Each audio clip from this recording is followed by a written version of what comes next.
안녕하세요. 3교리고 사주의 일진사주 명리학 제452강 시작하도록 하겠습니다. 자, 오늘은 양력으로 2020년 2월 1일이고요. 음력으로는 2020년 1월 8일입니다.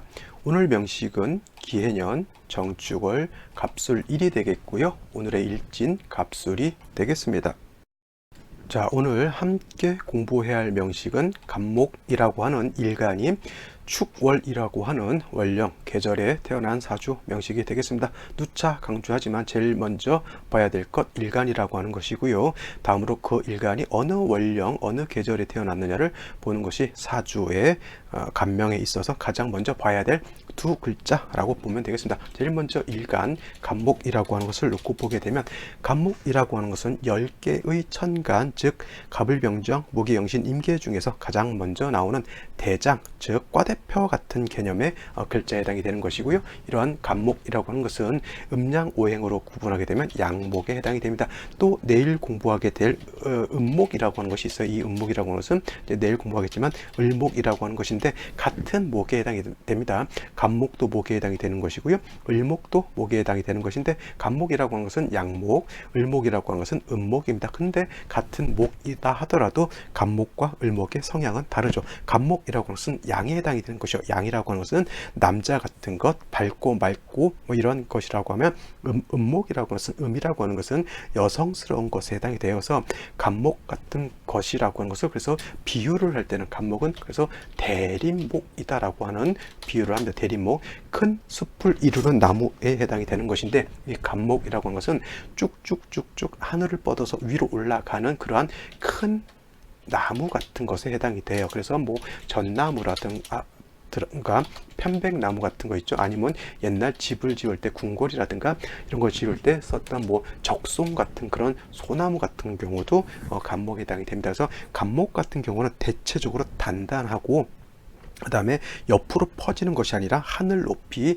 가장 높이 올라가려고 하는 그러한 성질을 갖고 있습니다. 그래서 갑목을 향천성이 있다라고 하는 거예요. 향천성이라고 하는 것은 뭐냐면 하늘을 향해서 올라가려고 하는 형성이고요. 옆을 보기보다는 위로 올라가려고 하는 그런 성향을 가지고 있습니다. 그래서 갑목 일간들 자체가 좀 이상적인 사람들이 많고요. 그 다음에 자기가 가장 높다라고 하는 것, 자기가 가장 우월하다라고 하는 것, 그 다음에 또 갑목이라고 하는 것은 10천간, 10개의 천간 중에서 가장 우두머리 같은 그러한 기질을 갖고 있기 때문에 대체적으로 두령 기질이라든가 보스 기질 같은 것이 있습니다. 그러면서 좀 단단하고 고지식한 그런 특성을 가지고 있다라고 하면 내일 공부하게 되는 을목 같은 경우는 어떤 개념이냐면 갑목같이 단단하지도 않고요. 부드러운 거예요. 마치 화초 같은 것이라든가 난초 같은 것 있죠. 아니면 뭐라 그럴까요? 참나무, 갈대 같은 그런 개념이죠.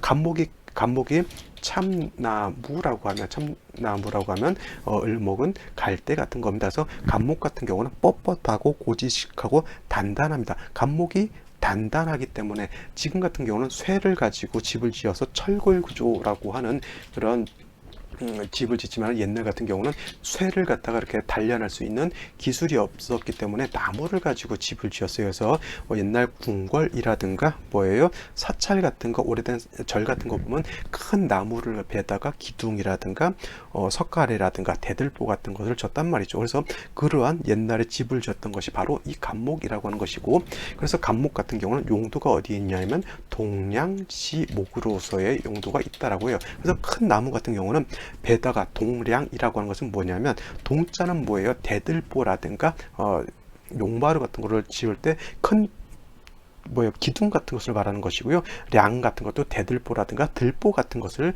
말하는 겁니다. 그래서 쉬운 말로 큰 집을 지을 때 큰 골조를 이루는 것이 바로 이 갑목에 해당이 된다. 그래서 국가의 큰 인재가 돼서 국가의 큰 제목으로 쓰인다고 해서 이런 걸 갖다가 동량지제라고도 이렇게 쓰입니다. 그래서 이 아이는 동량지제, 국가의 큰 기틀을 이룰 수 있는 인재가 될 것이야 라고 할 때 동량지제라고 하는 그런 표현을 쓰게 되죠. 갑목이라고 하는 것은 그래서 용도라고 하는 것, 쓰임이라고 하는 것은 이러한 동량지목으로서의 용도가 있다. 반면에 내일 공부하게 될, 이건 내일 또 어차피 또 설명할 겁니다.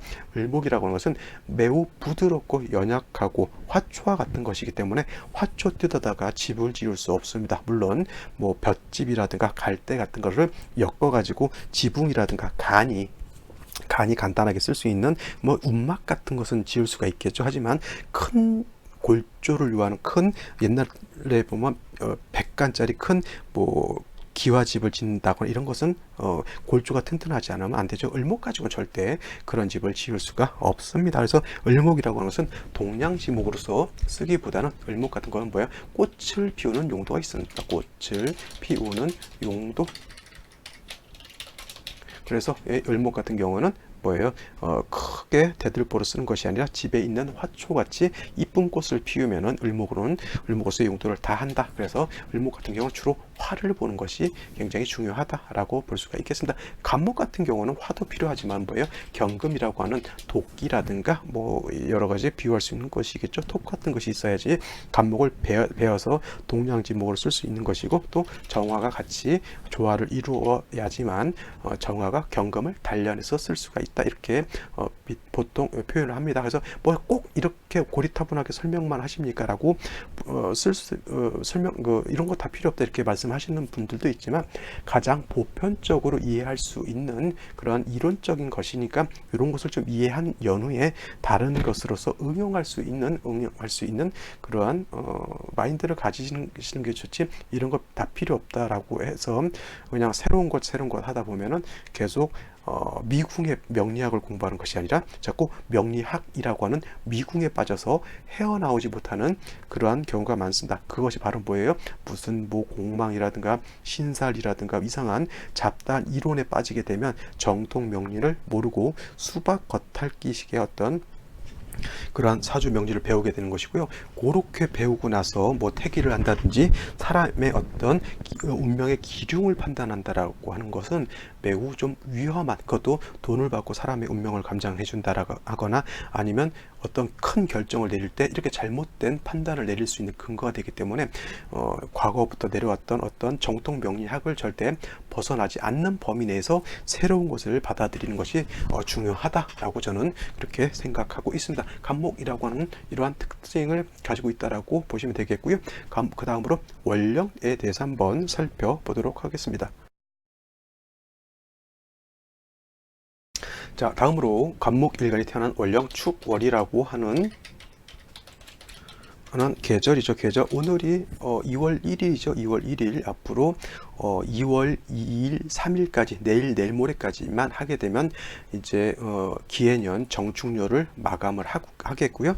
그 다음에 2월 4일 입춘이 된다라고 하면 입춘을 기준으로 해서 기해년이 이제 경자년으로 바뀌게 되고, 그 다음에 원령 정축월도 경자년 무인월로 바뀌게 된다라고 하는 겁니다. 이제 기해년 정축년도 이제 오늘 빼고 이틀 남았습니다. 그래서 벌써 정축년을 한 30일 정도 내일 모레까지 하게 되면 30일 정도 계속 반복을 했기 때문에 꾸준히 제 강의를 들으셨던 분이라고 하면 뭐 이제 축월에 대해서는 이제 귀에 딱쟁이가 앉을 정도로 귀찮다, 듣기 싫다 정도의 그런 이제 마인드가 생겼을 것이라 생각합니다. 그래도 또 반복 들어가겠습니다. 자, 축월이라고 하는 것은 겨울에 해당이 되는 거고요. 겨울 중에서도 늦겨울이라고 합니다. 늦겨울. 자, 늦겨울이라고 할 거 뭐예요? 좋게 말하면 뭐죠? 모동이라고 하고요. 그 다음에 개동, 늦겨울, 한자로는 이렇게 모동이다, 개동이라고 하는 겁니다. 그래서 일단 축월이라고 하는 것, 겨울이기 때문에 어떻게 돼요? 매우 추운 엄동설한이라고 하는 그런 계절에 해당이 된다. 매우 춥다라고 하는 것이죠. 춥다, 한기가 차가운 기운이 한기가 극심하다라고 하는 겁니다. 물도 얼고요, 땅도 얼고요, 나무도 얼고요. 그리고 모든 만물이 차갑게 되면은 웅크리게 되고 움쭉되게 되고 자기의 어떤 것을 겉으로 발현하기가 매우 어렵게 되는 그런 환경이 뭐예요? 바로 겨울인 것입니다. 그래서 축월이라고 하는 것, 겨울이라고 하는 것 매우 중요한 것이고요. 겨울 중에서도 겨울이 뭐 축월만 겨울이 아니고 해월도 겨울인 것이고 자월도 겨울인 것이고 지금 말하는 축월도 겨울에 해당이 됩니다. 똑같이 모두 겨울인 것인데 중요한 건 뭐예요? 해월이라든가 자월 같은 겨울은 요 겨울에는 뭐예요? 오행상 수왕한 그러한 수왕절에 해당이 되는 것이고 축월은 그의 F에 반해서 같은 겨울이라 하더라도 겨울이라 하더라도 축월 같은 경우에는 토가 왕한 토왕절 있다라고 볼 수가 있겠습니다. 그래서 해월이라든가 자월 같은 경우에 이런 겨울은 추우면서도 습한 습기가 많은 그러한 거의 한랭 다습이라고 하죠. 한랭하면서 습기가 있는 그러한 때라고 본다라고 하면 축월이라고 하는 것은 차가우면서 한랭하면서 어떻게 보면 원령 자체가 토가 있기 때문에 건조한 그러한 사주 국세로 놓고 볼 수가 있겠습니다. 단 중요한 건 뭐예요? 축월이라고 하는 것도 결국은 뭐냐면 해자축 북방을 형성하면서 해자축 북방은 큰 틀에서 놓고 봤을 때는 기본적으로 수가 왕한 그런 계절입니다. 물론 이제 이 해자축 북방을 나눠서 해자월과 축월로 나누기 때문에 해자월은 수가 왕하고 축월은 토가 왕하다 놓고 보지만 큰 틀에서 놓고 봤을 때는 해자축 전체가 수가 왕한 계절입니다. 그래서 축월만 놓고 봤을 때는 이때가 뭐예요? 토가 왕하다 하더라도 예를 들어서 다시 자수라든가 아니면 또 해수 같은 것이 있게 되면 해자축 방합을 이렇게 형성하게 되면 축월의 토왕절이라 하더라도 결국 해자축 북방을 형성하게 되면 이때는 다시 수가 왕해지는 것으로 볼 수가 있겠습니다. 물론 이제 해자축 다 있어도 되겠지만 뭐 다시 자수가 있거나 이렇게 돼도 수가 왕한 것으로 보는 것이고요. 만약에 이렇게 되지 않고 해수만 이렇게 있다고 해도 이것도 수가 다시 왕해지는 것으로 볼 수가 있겠고, 예를 들어서 개수가 또 투출했다라고 하면 이때는 겨울에 개수가 투출하게 되면 한겨울에 눈보라가 치는 거고 똑같고요. 엄청난 한파가 몰아닥쳐 가지고 땅도 얼고 물도 얼고 그다음에 이 사주의 주인공인 간목도 얼게 되니까 간목은 어떻게 돼요? 꽃을 피울 수 없겠고요. 또 간목이 성장할 수도 없는 그러한 여건이 됩니다. 그래서 간목이라고 하는 것은 간목은 봄, 여름의 나무 간목이라고 하는 것은 성장하는 나무에 해당이 돼요. 꽃을 피울 수도 있겠고 사과나무, 배나무, 복숭아나무 이런 나무처럼 꽃을 피우고 열매도 맺을 수 있는 성장하는 생목으로 볼 수 있습니다만은 간목이라고 하는 것이 신유술월 가을이라든가 내지는 지금 말하는 해자축 겨울 같은 경우에는 그때 간목, 과수원에 있는 나무 같은 것이 꽃을 피우거나 열매를 맺기는 매우 어렵죠. 봄, 여름에는 성장하는 나무고 가을, 겨울에는 월동을 준비해서 잠시 쉬는 그러한 나무가 될 수밖에 없죠. 그래서 가을, 겨울의 나무는 성장을 멈춘 그런 나무인 것이고요. 또 다른 말로는 성목이다라고 볼 수가 있습니다. 성목이라고 하는 것은 뭐예요? 다 자란 나무 같은 거예요. 그래서 봄, 여름의 나무는 물을 주어서 키울 수가 있어요. 왜냐하면 기후 자체가 따뜻하기 때문에 봄, 여름의 나무는 물이 있게 되면 그 나무를 키울 수가 있지만 가을이라든가 겨울의 나무는 뭐예요? 물을 주게 되면 성장을 잘 하지 않고요. 가을에 나무가 물이 많게 되면 물 때문에 간목이 썩게 되고 그 다음에 겨울 해자축월에 간목이 물이 많게 되면은 뭐예요? 이 물들은 뭐에 다 얼게 되죠. 그러면 상생의 원칙에 있어서 원래는 수생목하게 되지만 해자축월의 동절에는 물이 나무를 키우는 것이 아니라 물이 얼게 되니까 오히려 물이 나무를 얼어서 죽게 만드는 그러한 현상이 나타난다라고 볼 수가 있겠습니다. 그래서 중요한 것, 간목이 축월에 태어났을 때는 다 자란 나무로 보기 때문에 성목으로 보기 때문에 경금이라고 하는 것을 가지고 다 자란 간목을 베어서 아까 말했던 동량지목으로 쓰는 용도가 있겠고요.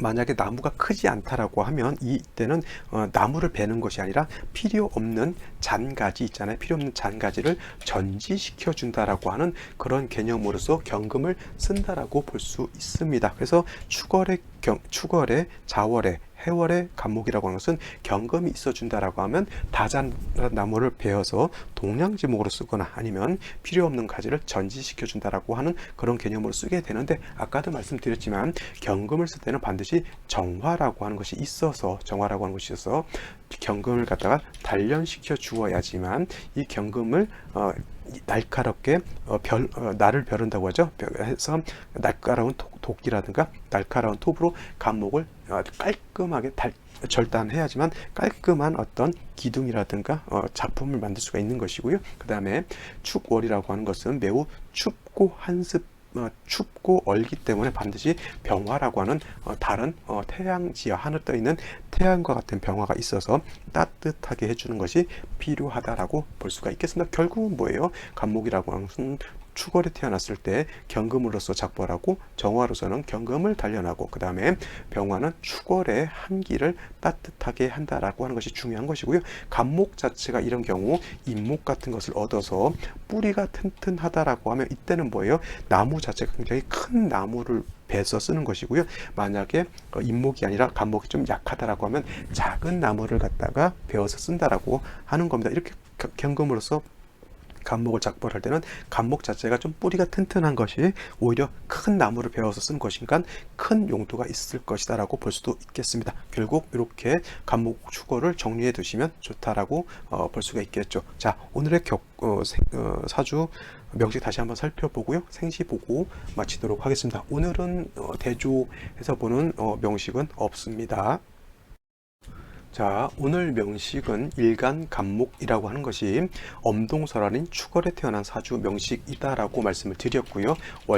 이렇게 사주로 볼 때 항상 격이라고 하는 것 살펴보는 것 매우 중요합니다. 자, 양간인, 양목인, 간목이 음토인 축토를 보게 되면 간목 입장에서 축토라고 하는 것은 재성에 해당이 되는 것이고 재성이라고 하는 것은 뭐 대체적으로 재물로 이렇게 놓고 보게 되는데 재성에 해당이 되는데 간목이라고 하는 것은 양에 해당이 되는 것이고 축토 재성이라고 하는 것은 음에 해당이 되니까 양대 음이니까 이거는 뭐예요? 정제라고 봅니다. 정제. 그래서 격은 정제 격이 되는 것이고요.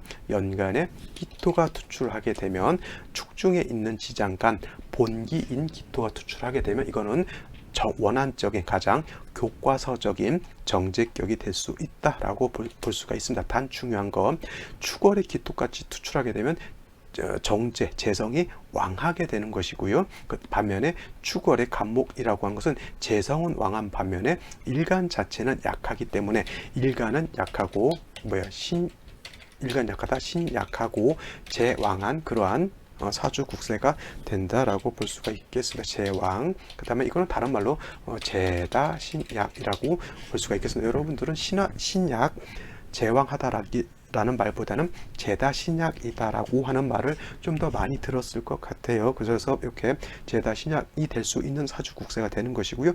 제다 신약의 뜻이라고 하는 건 뭐예요?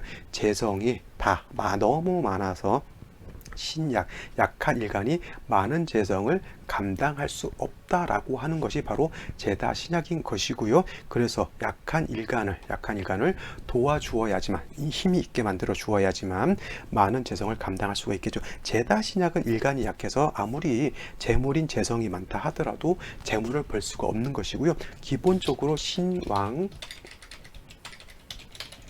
신왕제왕한 사주국세 즉 일간 신왕하다라고 하는 것은 신약의 반대가 되겠죠.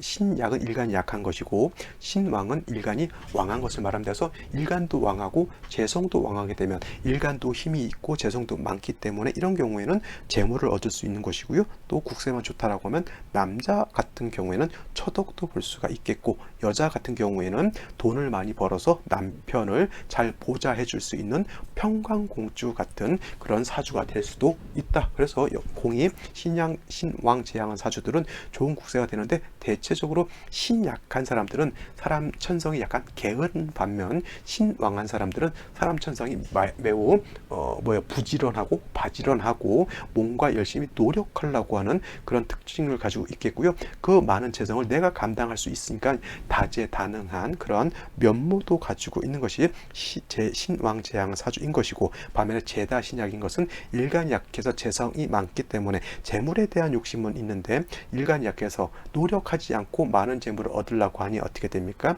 오히려 재물에 대한 욕심 때문에 빚을 지거나 아니면 그러한 욕심으로 인해서 관제구설 더 심하면 송사에까지도 이룰 수 있는 그런 사주가 된다라고 하는 겁니다. 그래서 이렇게 일간이 약하고 재성이 왕한 경우에는 반드시 인성이라고 하는 것이나 내지는 같은 비견겁제 같은 목으로서 약한 일간을 도와주어야지만 약한 일간이 그러한 재성을 감당할 수 있다라고 볼 수가 있는 겁니다. 자, 일지를 보게 되면 술토라고 하는 것이 이렇게 있습니다. 그래서 갑술일주가 되는데 중요한 거는 뭐냐면 축월의 기토까지 투출해서 일간이 약하고 재성이 왕한 중에 다시 또 편재인 술토를 보게 되면 일간은 더욱 약해지게 되고요, 재성은 더욱 왕해지게 되니까 우리가 가장 지금까지 좀 되지 말았어야 될 재다신약한 그런 사주 명식이 될 수밖에 없는 그런 구조가 되는 겁니다. 말씀드렸지만 다시 인성이라든가 비겁을 봐야지만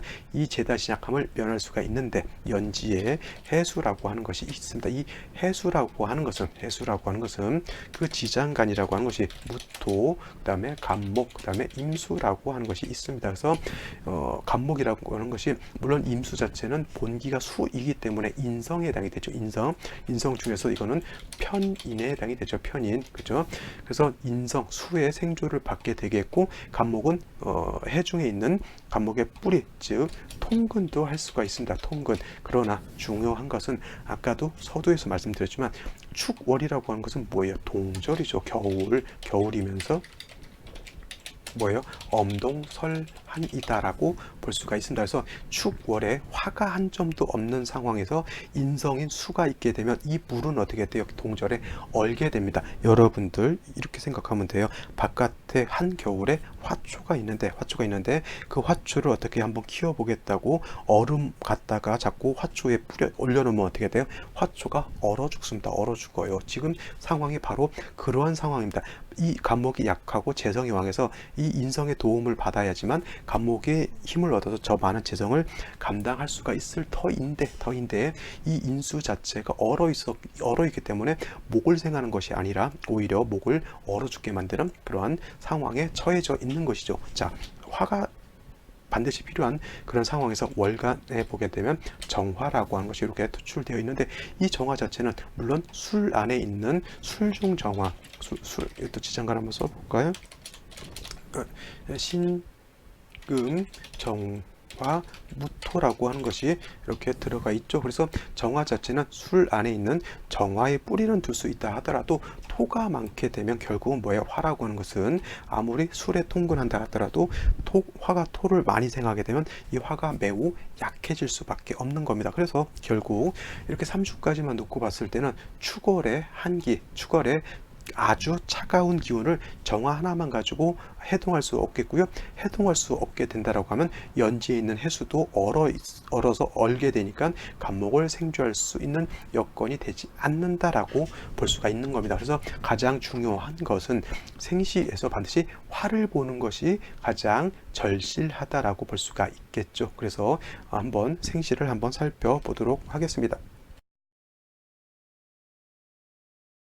자, 생시를 한번 살펴보도록 하겠습니다. 이 일진강이라고 하는 것은 원래 제가 처음에 시작할 때는 원래 출산택일이라고 하는 것을 하기 위해서, 출산택일을 하기 위해서 제가 날마다 이 사주를 가지고 이렇게 분석했던 것을 이제 강의로 만드는 것이고요. 이거를 능히 출산택일하는데 응용하셔도 크게 문제될 바는 아니지만, 중요한 것은 뭐예요? 생시를 정하는 것도 매우 중요하고요. 그 다음에 남자인지 여자인지를 구분해가지고 대운의 향배까지를 놓고 봐야지만 정확한 출산택일을 할 수 있는 것이고, 어떤 분들 꼭 사주 원국만 놓고 출산택일을 하시는 분들인데 이건 매우 위험한 택일법이고요. 또 어떤 분들 중요한 것은 뭐예요? 사주라고 하는 것은 음양오행의 생극재화의 이치가 중요한 것인데, 신살만 가지고 공망 이런 잡다한 이론 가지고 택이라는 거 있는데, 이것도 매우 이런 것만 가지고는 출산택이라는 것은 매우 어렵고요. 그리고 출산택일 한다라고 하는 그 자체는 뭐예요? 아기의 사주를 만드는 거기 때문에 이 아이의 사주가 좋게 잘 살 수 있는 사주인지 그렇지 않은지를 보는 것이지, 이사 가는 택일, 결혼 택일, 무슨 이장 택일, 이런 택이라고는 엄청난 차이가 있는 겁니다. 그래서 그냥 출산하는 날 산모 건강하고 아이 건강한다, 여기에 초점을 맞추면 안 되는 거고요.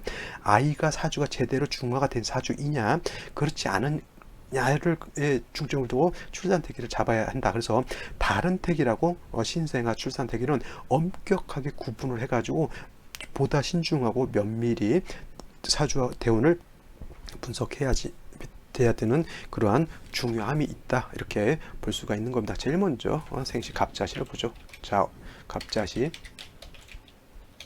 갑자시가 된다라고 하면 물론 술토가 있다 하더라도 축월에 엄동이죠. 해수가 있어서 더 추워지고 자수까지 있으면 엄동설한이 되는 거예요. 뭐 수가 있는 거 나쁘지 않죠. 간목 자체가 약하기 때문에 수의 생조를 받을 수 있다라고 하면 간목이 힘을 얻을 수 있는데 아까도 말씀드렸지만 동절에는 수가 많은 것은 결코 좋지 않아요. 왜냐하면 화가 살아나야지 물을 녹이게 되고 물이 녹아야지만 간목을 생기해 줄 수 있기 때문에 그런 것이죠. 그렇죠? 그래서 자수라고 하는 것은 화가 충분했다라고 하면 자수가 나쁘지 않지만 화가 약하기 때문에 자수가 약간 부담스러운 것에 해당이 되고 그 다음에 간목이 투출한 것은 간목 자체가 일간 자체가 약하기 때문에 비견 간목을 본 것은 나쁘지 않다. 단 중요한 건 뭐예요? 얘 일간 자체도 약하고요. 간목 자체도 시간에 있는 간목 자체도 약하기 때문에 크게 힘은 되지 않는다. 자, 이것이 중과되기 위해서는 뭐예요? 목운 화운 가가지고 목운으로서 간목을 돕고 화를 생해줘야 되는 것이고요. 화운 가게 되면 화를 생해주게 되고 물을 녹이게 되니까 이 사주는 반드시 목화운으로 가는 것이 좀 좋은 국세가 될 수 있다라고 볼 수가 있는 것이죠. 다음으로 병인시가 된다라고 하면 이거는 그래도 좀 나쁠 것 같지는 않습니다. 왜냐하면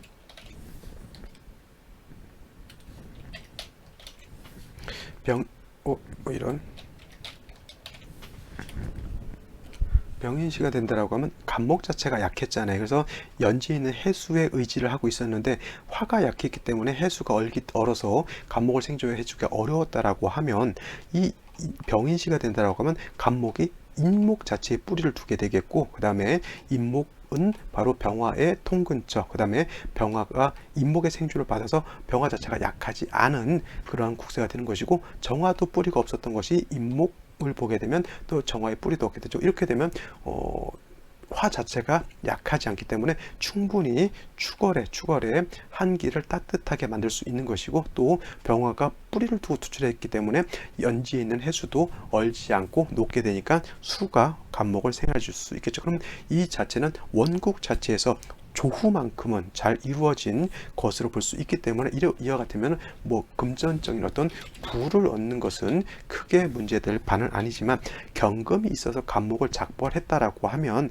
경금이 하나 있었다라고 하면 이건 뭐예요? 정화도 있고 병화도 있고 간목까지 있으면 뭐예요? 이 사주는 뭐예요? 부뿐만 아니라 귀함도 얻을 수 있는 그러한 국세가 될 수 있을 것인데 사주라고 하는 것이 뭐예요? 부귀를 모두 얻는 그런 사주가 이렇게 많지는 않습니다. 그래도 좀 내가 먹고 살 수 있는 정도 내지는 그 이상의 재물을 모은다라고 하는 것도 크게 나쁘지 않기 때문에 제가 봤을 때는 병인시 나쁜 생시 아니라고 볼 수가 있겠고요. 그 다음에 정묘시라고 하는 것도 크게 나쁘진 않습니다. 묘수를 해서 화가 살아나게 되고 정화가 있기 때문에 축월의 한기를 따뜻하게 해줄 수 있지만 비교하자면 병인시에 비해서는 정묘시가 좀 떨어진다라고 볼 수가 있습니다. 이거는 조후의 공력이 정화보다는 병화가 더 크기 때문에 그런 것이고요. 그 다음에 무진시가 된다라고 하면 이거는 뭐예요? 제다신약 축월의 기토 투출, 그 다음에 일지의 술토가 있어서 제다신약한 그런 사주국세인데 다시 이렇게 무진시가 된다라고 하면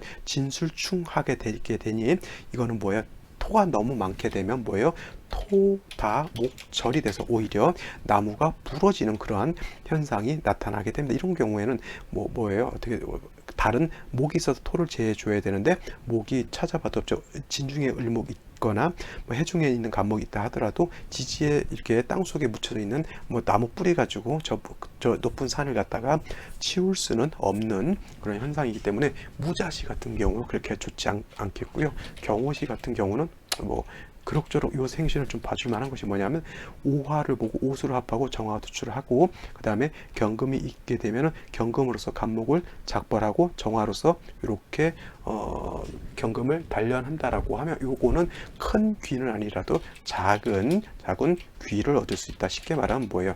우리가 뭐 시의원, 도의원 내지는 뭐 이렇게 구청장 이 정도는 할 수 있는 귀를 얻을 수 있는 그런 사주 국세가 된다. 만약에 이 감목이 좀 더 일간이 왕했다라고 하면 좀 더 높은 직위로 올라갈 수 있겠지만 연지에 있는 이 해수안에 뿌리를 두고 있기 때문에 좀 국세 자체는 크지 않다 이렇게 볼 수가 있는 것이고요. 임신시 개우시는 있어서는 안 된 생시죠.